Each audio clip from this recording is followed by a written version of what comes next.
Alright, what's good, YouTube? It's Jay here. There are some huge leaks out and about now for a variety of things for Modern Warfare 3. So today there will not be any gameplay, but we will be going over a lot of the things that have been leaked over on Charlie Intel's page. First and foremost, I already completed the Modern Warfare 3 campaign. It is over on my YouTube channel, this one right here. Go to the live section of my channel if you want to watch a complete playthrough of the campaign. It was okay. It was okay. It was okay. So first and foremost, I did think this was kind of funny. The tactical stance option has been moved from the center of your screen to the bottom corner right here, which is so much nicer than just having it in the, sights of your guns. Then we also got this huge piece of news. Tuning is completely gone from Modern Warfare 2 guns and Modern Warfare 3 guns in MW3. In my personal opinion, tuning was an overrated feature that had no purpose in the game. It made it overcomplicated, not for the competitive players, not for the sweats, but even just the casual people that want to play the game. It wasn't a fun system. Like, I don't play ranked that often. I don't really sweat too hard in Warzone, and I thought tuning was just confusing. I looked at those dials, those numbers, and without a proper stats menu, which is now in Modern Warfare 3, we'll get to that in a little bit, it just felt kind of like a pointless feature. Like, I didn't really understand how exactly it was making my gun better. Like, it didn't feel like it made my gun any different, like, at all. So I'm happy tuning is gone. It was just an unnecessary feature. Then we've got brutally detailed weapon stats in this game, which is a thing that they took out with MW2 for some weird reason. They just removed it altogether. It wasn't even in the game to begin with. But you can see things like damage for certain sights and stuff. So in this case, with this being a sight, it shows like the range buff and differences it makes, how it affects your ADS movement speed and your ADS speed as a whole, how it kind of buffs your accuracy, although it doesn't bump up any of the percentages here. It just shows a little green bar.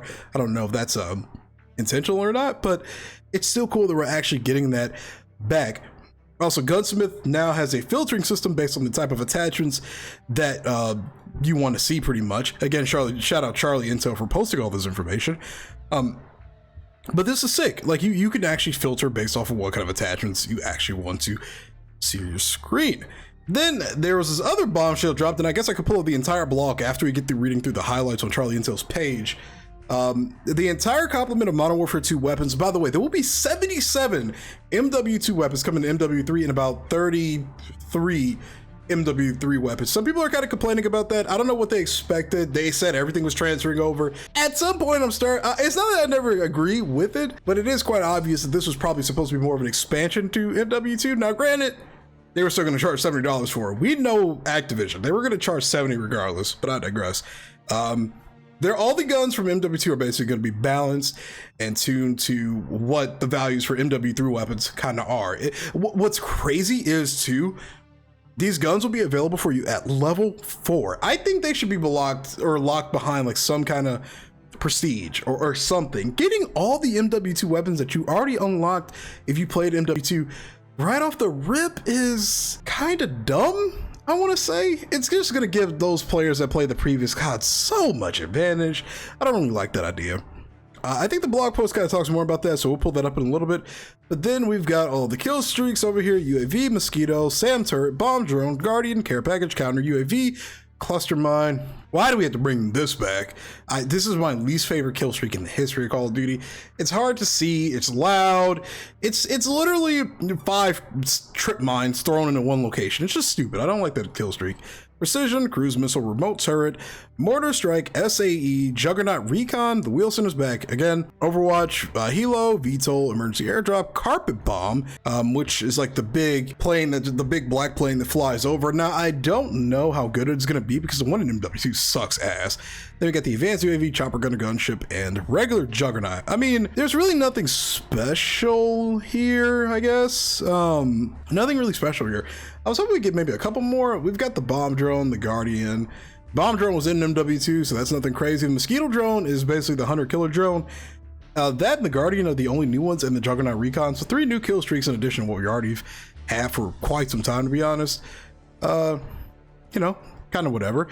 We got all the field upgrades: heartbeat sensor, med box, inflatable decoy, comm scrambler, tactical insertion, trophy system munitions box, ACS, and this is the field upgrade that can capture objectives like in domination and stuff. That's what this is designed for. We've got the tactical camera, DDoS, deployable cover, recon drone, dead silence. We'll talk about that in a second. Loadout drop, portable radar, smoke airdrop, suppression mine, and anti-armor rounds, which I guess is a form of, I forgot what it was called in MW19. So here's a look at everything in their little colorful boxes and stuff. Yeah, this is everything pretty much.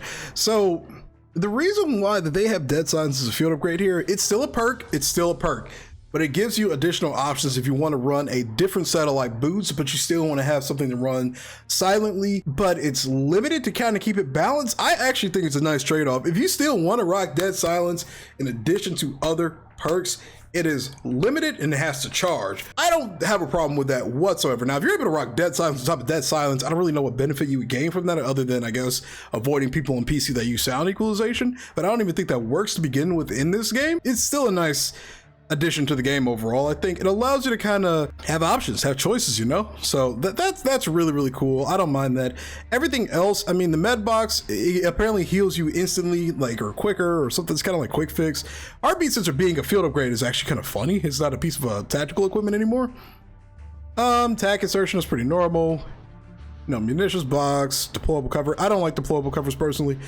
DDoS, some people are suggesting that DDoS should be one of the pieces of equipment allowed in ranked in the competitive scene, because otherwise people are just going to rock either dead silence and trophy systems or 4 trophy systems and just dead silence as a perk, which will make certain hills basically unbreakable. And how are you going to actually be able to keep track of who's using what? So I think DDoS would be a nice like EMP grenade style thing to kind of have in the game, you know?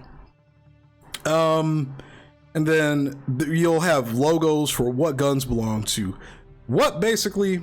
So, you know, MW3 here and then MW2 there. I still think it's kind of weird they didn't just put the MW3 in between the M and the W.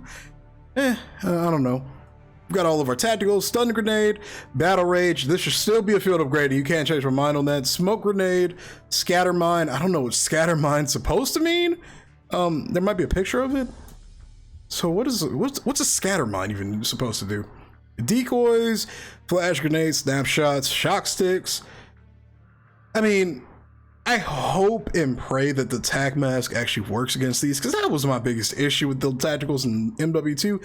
Your tac mask didn't do literally anything. Flashbang still blinded you. Stun grenades still stunned you for a long time. Gas grenades did nothing against them. Like, I hope it works. So they're also giving us tear gas and experimental gas grenades on top of the EMD grenade. I don't know what the EMD is supposed to stand for. I don't know, man. I don't like shock sticks, and stems are back. You know, some people really want like quick fix back in the game and stems and all that. As long as they make like the health regen normal, I personally don't really care about having stems and shit in the game.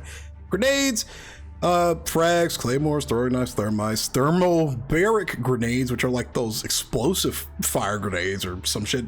Sledgehammer likes fire. They've loved fire. I will say that since World War II and Vanguard, they have been in love with fire. Prox mines are back again. Drill charges are back. I don't like either of these personally. Semtexes, C4s, Molotovs, throwing stars, only in multiplayer.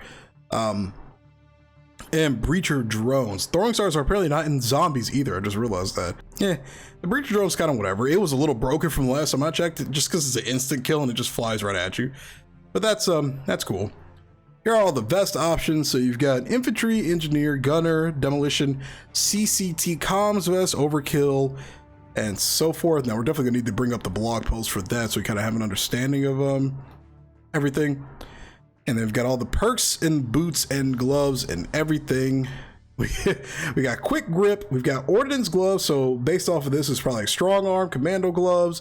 So more ammo, scavenger, I don't know. Scavenger, marksman, so focus, assault gloves. Probably able to do like quick weapon swaps. Or something like that. I'm not sure. We'll have to read on the blog post. Lightweight, climbing, running. I mean, these are pretty straightforward. Tactical pads allow you to ADS when you're sliding. Stalker boots supposed to give you faster strafe speeds, but the beta, they really didn't do anything. Covert sneakers are your dead silence. You've got your tac mask, please work. Mission control comlink, which is just sound equalization as a perk. Bone conduction headset. Actually, no, this is the sound equalization one. This one just makes Killstreaks like cheaper. Mag holster, backlight, flashlight. I'm not sure what that's supposed to do. An LR detector, so that's when people are looking at you, I guess. Threat identification system, not sure. Data jacker, that might be minimap related, like bird's eye view. Signal jammer, hijacked IFF strobe. That's cold-blooded, okay.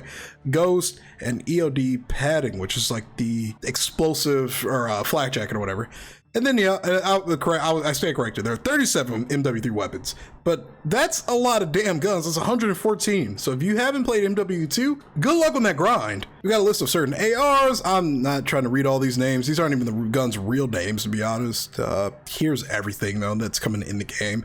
These spoilers are kind of crazy, honestly. And then, according to this, there will be 6 aftermarket parts at launch. The following aftermarket parts are available immediate launch, and each one has a designated unlock challenge.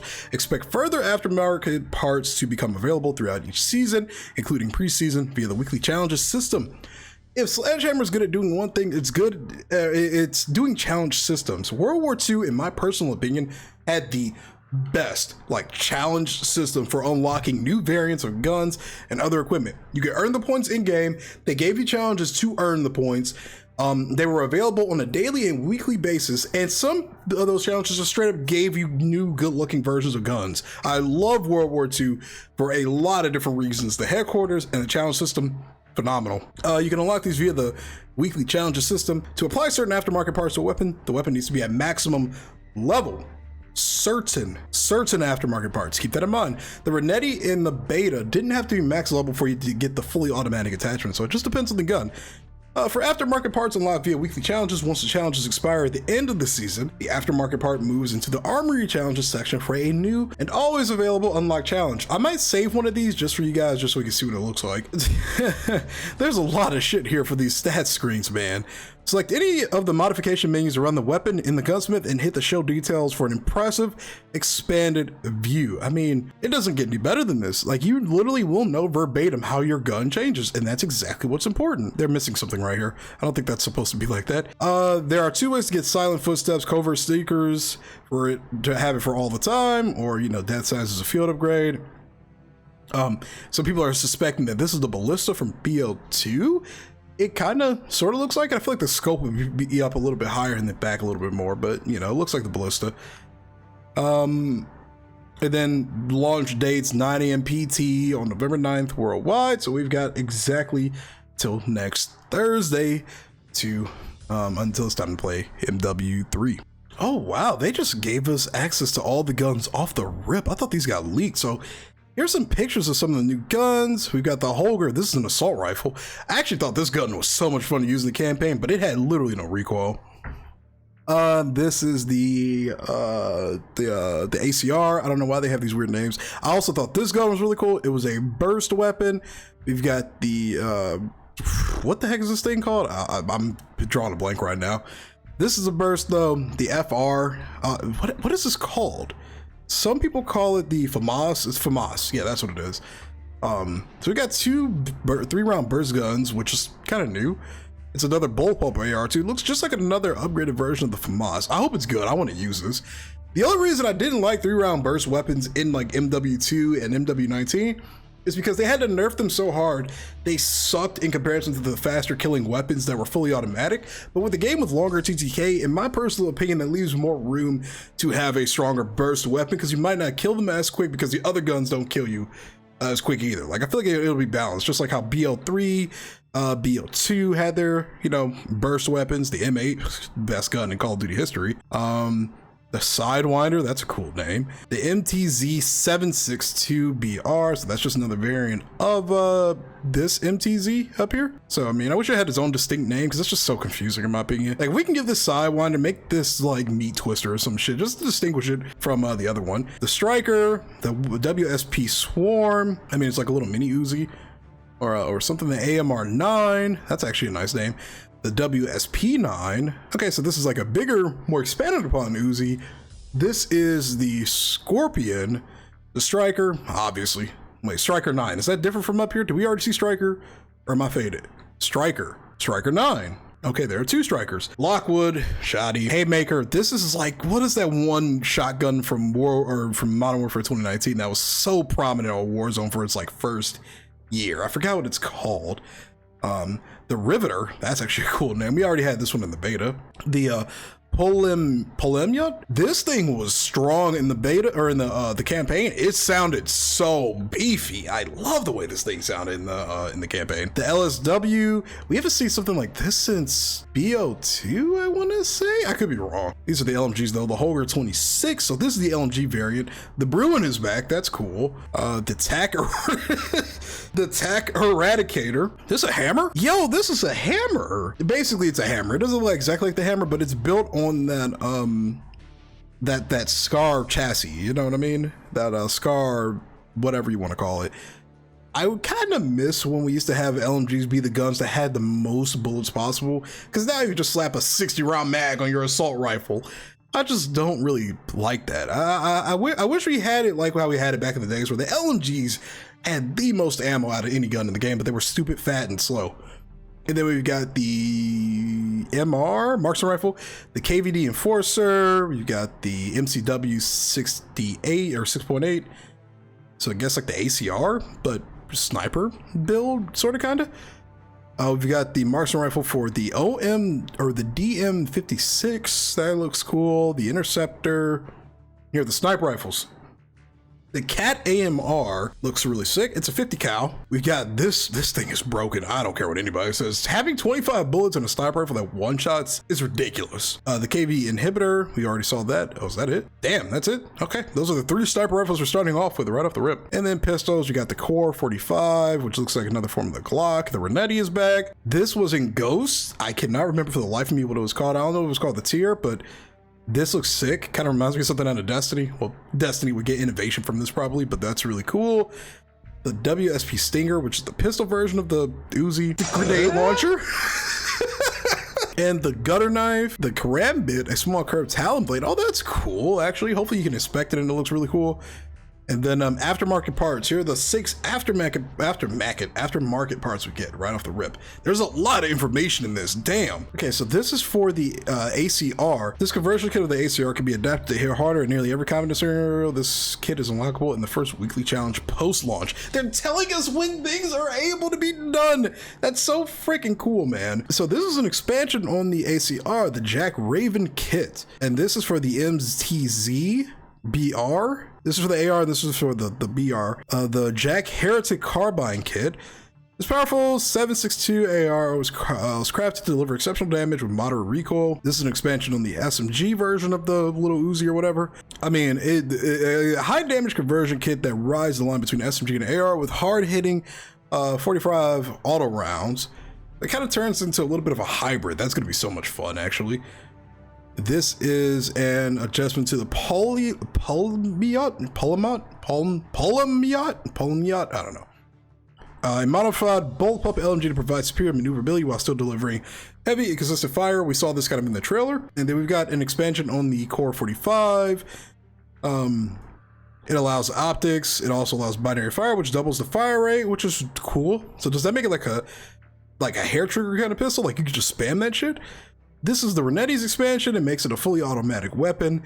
And then they kind of talk about MW2 balancing pretty much Gunsmith statistics. You can read all this stuff on the recent Call of Duty blog post, which I'll link in the description below. That's a lot of information that we're getting out of Call of Duty for literally any game. Like, we haven't had anything this descriptive, I don't think, ever. Like, we've never even had a preview to every gun in the game like we got with this one. It's honestly really nice. Thanks for watching, guys. If you're new here, be sure to sub to the channel and like this video. I upload basically every single day. I was busy with work the last few days, so I didn't get a chance to actually really upload as much as I would like to this week. But going into MW3, I'm going to be trying to upload basically every single day. So again, thanks for watching. I'll see you in the next video. Peace.